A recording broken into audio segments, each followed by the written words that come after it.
Good morning, traders. This is Chris Buss with Traders Profit Compass with a morning look at markets for Thursday, October 15th. Okay, a lot to talk about this morning, so let's get into it. Futures are down about 1% across the board this morning. Europe is having a tough day as they implement more tighter, restrictive coronavirus lockdowns, and we had the news yesterday that a coronavirus relief package is quite doubtful before the election. So all that uncertainty has crept into the market 2 weeks out from the election, basically 2.5 weeks. So we discussed yesterday midday on the Market Pulse that we had some concern creeping in due to the technicals, so now those issues have been accelerated this morning. So we got the SPY 2-hour chart. We noted the RSI violation that will become more pronounced today, with RSI likely breaking below 50 on the 2-hour chart. We have a bear cross on momentum, and that posture is favoring further downside. So we're seeing that this morning. Now SPY is set to open somewhere around 345, almost directly midpoint between this support level at 347 and key support down here at 341.50. So when we open this morning, we'll of course have a big gap above, and then we'll have this distance here below. It's a coin flip as to which way they're going to take it off the open. If you're a nimble, active trader and you're comfortable trading that opening range, then depending on which way they go, you can set a stop. If they looks like they're going to break lower, you can put a stop just above your open and look for a down move. Or if they break higher, you set your stop just below where you opened and see if they want to fill this gap up here towards yesterday's close to take care of unfinished business. Really impossible to tell. Trade it small, unless you're really confident in your abilities to trade that opening range. I usually like to wait until at least 15 minutes passes to see how the range develops, and then if I'm feeling confident, then take a position. But anyways, we've broken trend. The indicators are rolling over, so now we're on the wrong side of the trend. Now, the most important thing in the days ahead is our breakout level, which was 341.50. And we've said it a million times, but we'll keep saying it. You never want to see price, after it's broken out from a well-defined range, come back into the range. Because what that basically says is this breakout was fake. And all the people that bought this breakout, once price goes below, back into the range, all these people are losing money, and then there's an impetus to sell. Hey, the breakout didn't work, now we're back down below, let's get out.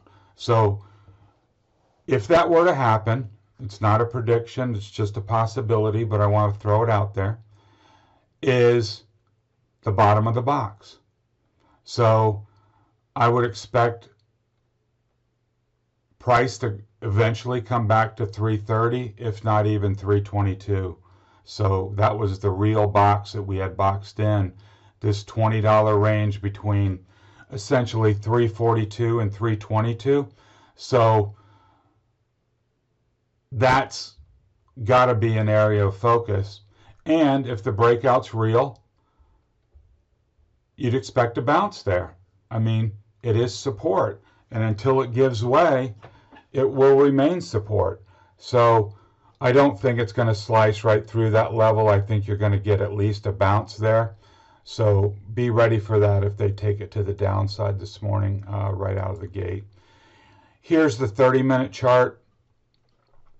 So we're down around where this gap is, and then you can see all the intermediate levels here, 347. We've got a gap between essentially 345 and 344, and then we've got our key support down here at 341. Qs, little different picture here because yesterday price went down, tested the top of this gap, got a nice bounce, and closed well within this up channel line that we've got going from the lows. This morning, however, price is down here in the 286 level. So we've got a support level at 285 and 283, and then we've got some overhead resistance here at 289.50. In order for the Qs to right the ship, they've got to get back into the channel. So, you know, they got to come down and then break back above, and that would basically negate the downside activity and put it back on the right side of the chart inside this uptrend channel. But notice PPO bear cross, RSI coming down the trend has not broken yet, so that's a positive. But if it were to break below 50, then you've got RSI into its bearish regime, favoring more downside. So the key ultimate support level here is 280. We don't want to see price go below that. That would mean a failed breakout and much more downside to come. Here's the 30-minute chart. And this illustrates a classic move: consolidation, breakdown, back test, and rejection. See the candles broke down, came back up to what was once support, is now resistance, and was rejected. So that's, you know, that's a common technical move that, you know, you should be aware of and recognize and be ready for.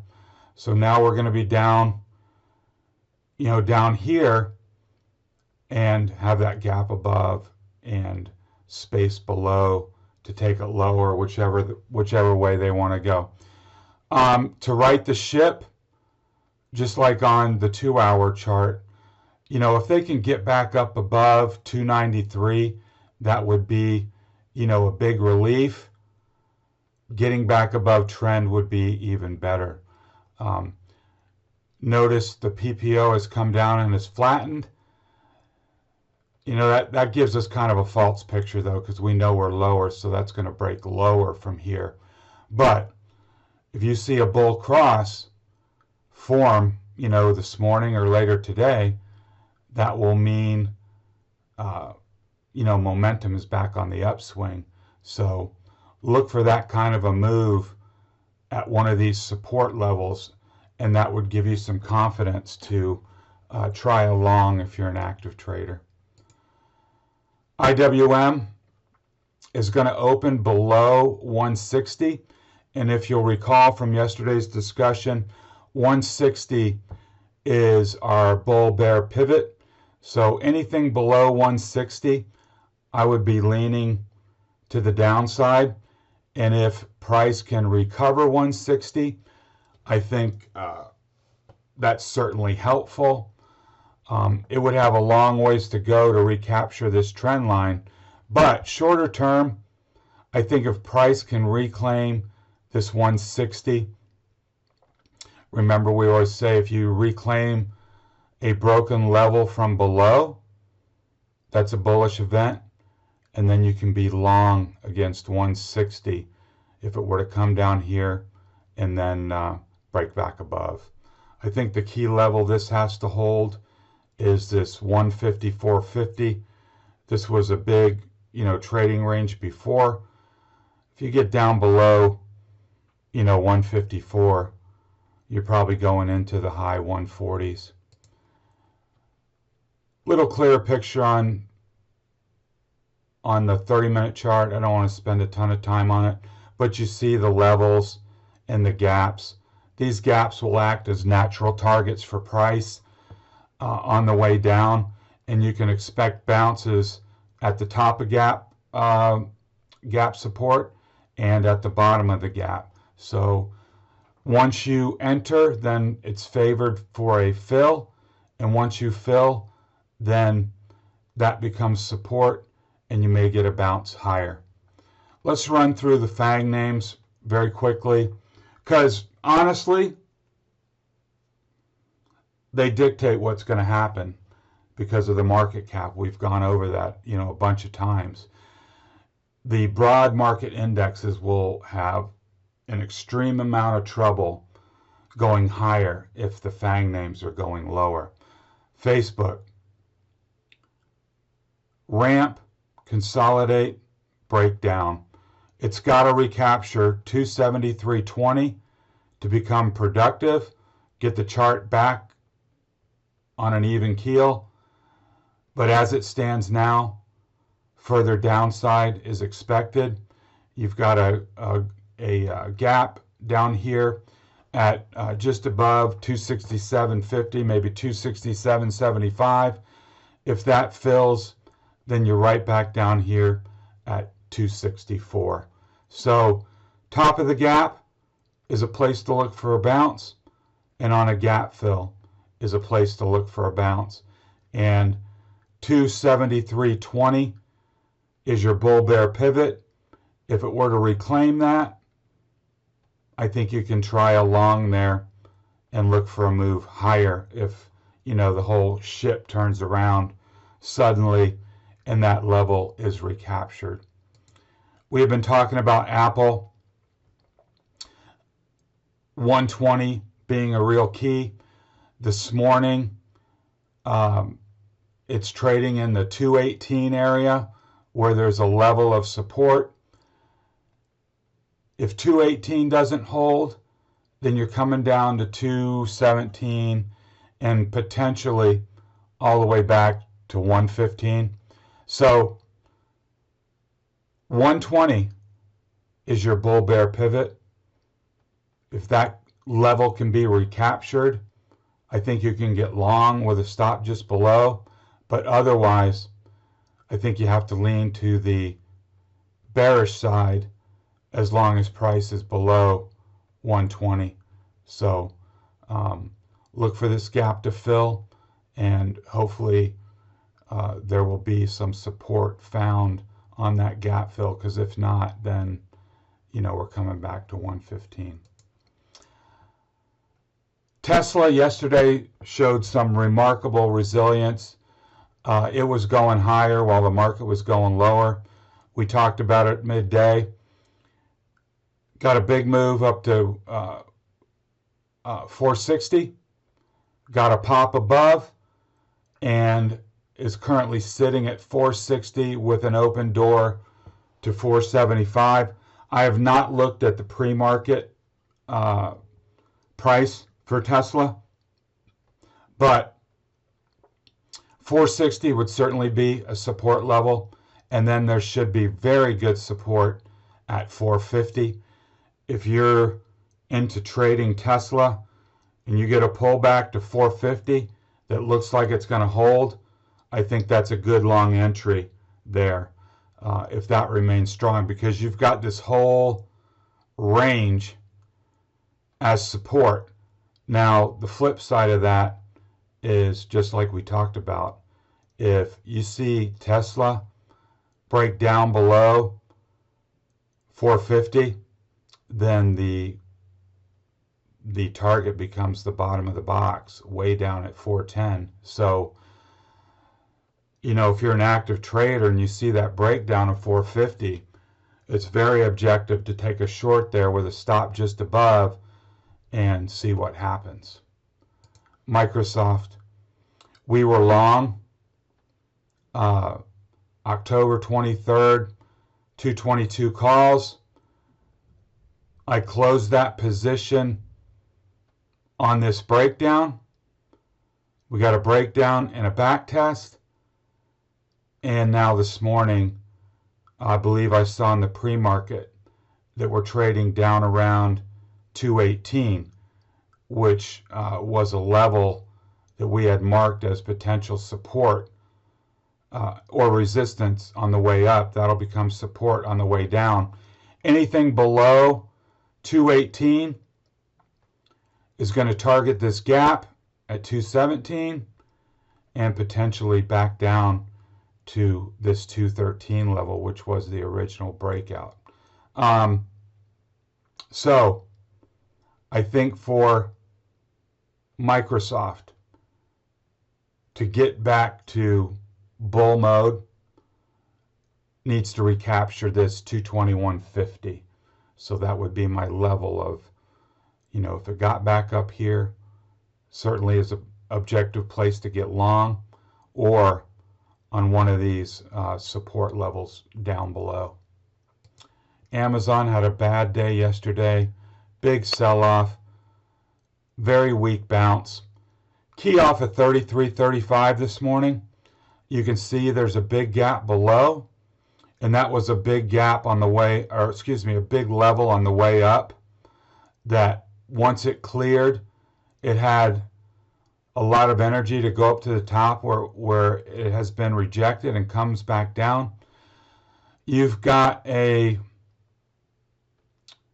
let's see here, you basically got a $50 gap. You got from 33.50 to 3,300.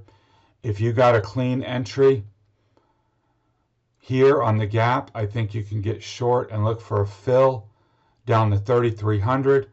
And if that doesn't hold, you got another $50 down to 32.50, and that would be a sweet trade. I think to get back, you know, into bull mode, 3,400 has to be recaptured. So that would be, you know, a short-term pivot area. But this has some pretty good downside momentum, and I wouldn't be surprised if they go ahead and fill this gap sometime today. Google, trendline break, bearish RSI move, trend break, PPO rollover, just like all the other ones, breakdown, back test of 1567 that was rejected, and now probably looking at further downside here. 1540 is going to be a key level, as is this pretty wide gap that starts at 1530. So look for support at 1540. If that doesn't hold, you've got a $20 gap just below. If price can recapture 1567, I think that's a good place to try and take a long if that gets recaptured. Netflix, real bad day. Gapped higher, and then they faded the whole move and took it negative. Sitting here at 1542, I did not look at the pre-market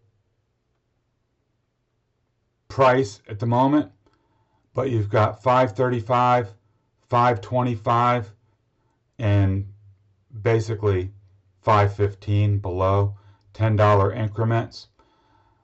Just go level by level. You can be short against 542.50.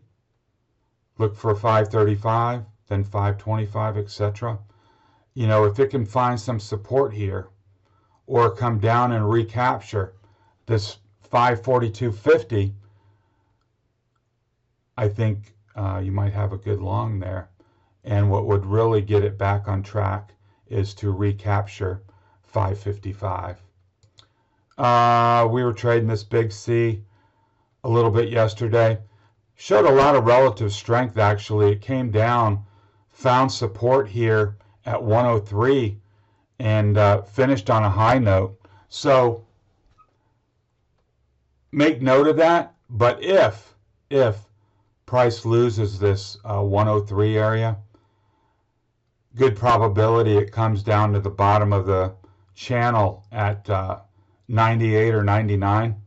That would be a good trade if you could catch it. NEO, this was one of our big winners yesterday. Now it sets up as a bracket trade. Set yourself an alarm at 27 and set yourself an alarm at 23.73. If there's follow through above 27, people that aren't in it can get long with a stop just below. People that are in it could add to their position and raise their stop up to just below 27. Any people that are in it, if you were to lose this 23.73, you got a big downside gap to fill down to 22. So actually even 21.50. So there would be a couple dollars of downside, and certainly if you were long, you wouldn't want to just sit through that. You'd want to exit your position. So take a look at that. Tons of call buying yesterday, 8 times normal call volume, and over 13 million in call premium. So lots of people are thinking this is going higher. I wanted to point this out this morning. You know, we had ridden Fastly, FSLY, up from 105 up into the high 120s. Well, they dropped a bombshell last night, pre-announcing that they were going to miss their sales target, and the stock dropped 30 bucks in like 5 seconds. One of those deals after hours. And I want to mention 2 things about that. One, we had gotten out midday because price had violated a stop on our most recent buy. So we were out. So we dodged a bullet not being in that, not being in it for the rug pull. But it also makes a huge point. We had rolled up. Roll and protect. Roll and protect. You get embedded gains, you roll higher. You get more embedded gains, you roll again.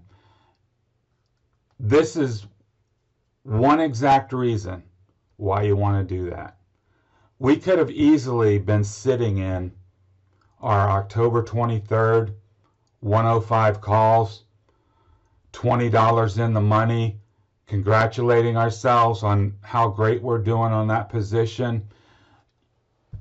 And this morning, we'd be looking at not only losing all our gains, but losing our premium as well.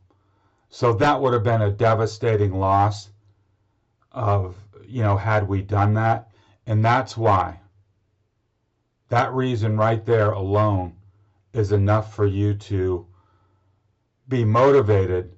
When you get deep embedded gains on your options, roll that higher and take it to the bank.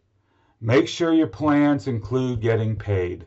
And that's a prime example of why.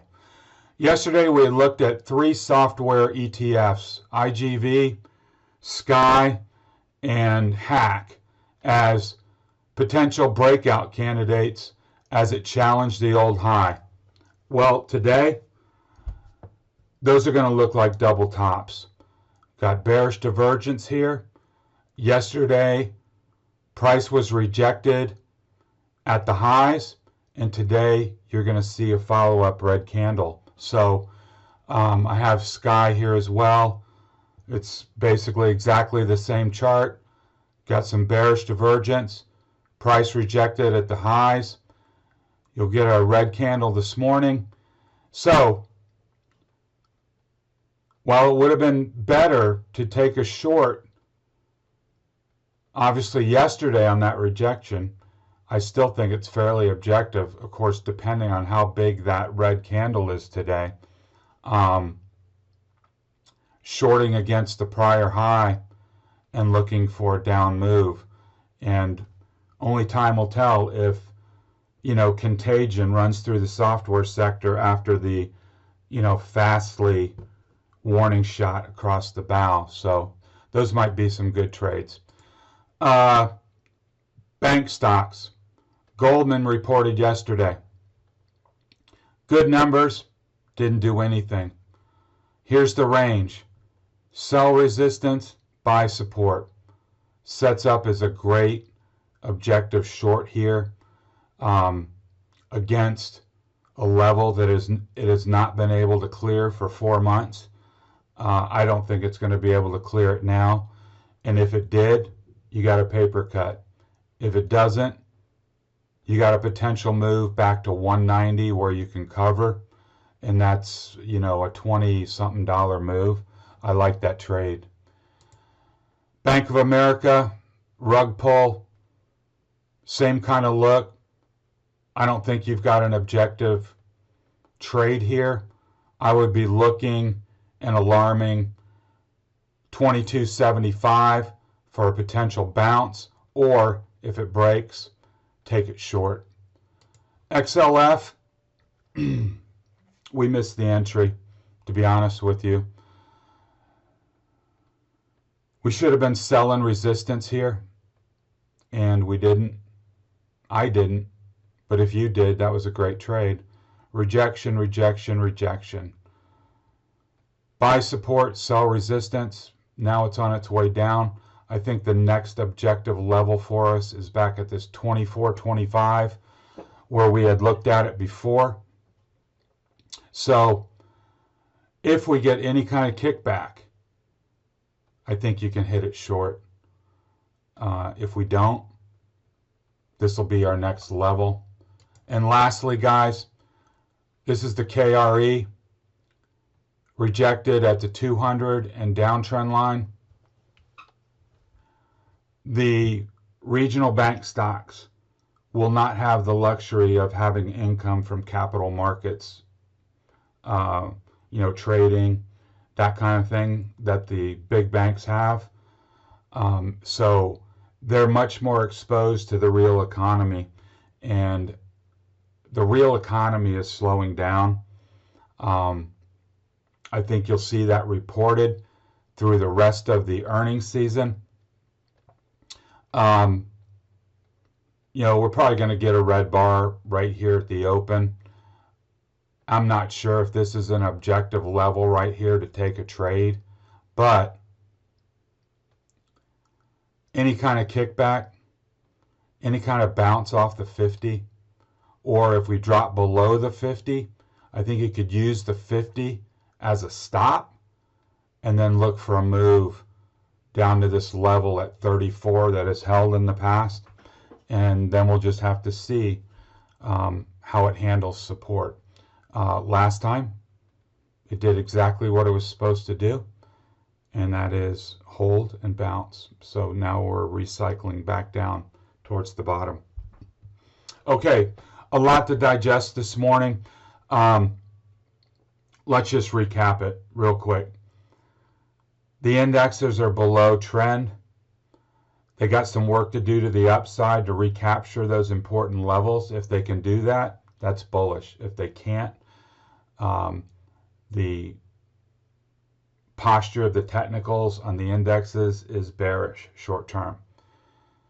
FANG, all those names excluding Tesla have bearish looks to them.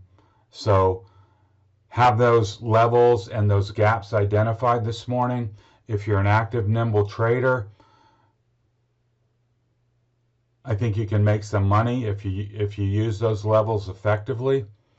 If you're a longer term swing trader, be respectful of those levels.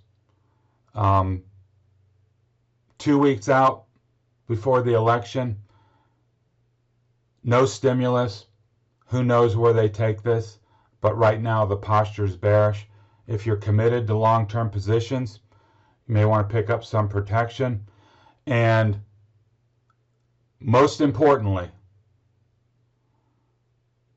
if price breaks back down into the prior range, you've got to get bearish and you've got to get short. That is the trade. And if they recover it, great, paper cut. But if they don't, that target is way down there. So be aware of that. And, yeah, so that's a really, really, really important level. Okay, I will touch base later in the day with observations. If you're new to the channel, please subscribe. I'll do my best to keep you abreast of markets and give you the key trading levels that will be very helpful in your active trading endeavors. Hit the like button, pass a link along. Check over in the show notes. There's links to the blog site and how to register for my content. That would be great to have you aboard. Get you in the trading room with all the other guys. That would be awesome. So, have a good morning of trade. Keep your wits about you. Trade off the levels, and I think you'll do fine. This has been Chris Buss with Traders Profit Compass. Have a good morning, and talk to you soon.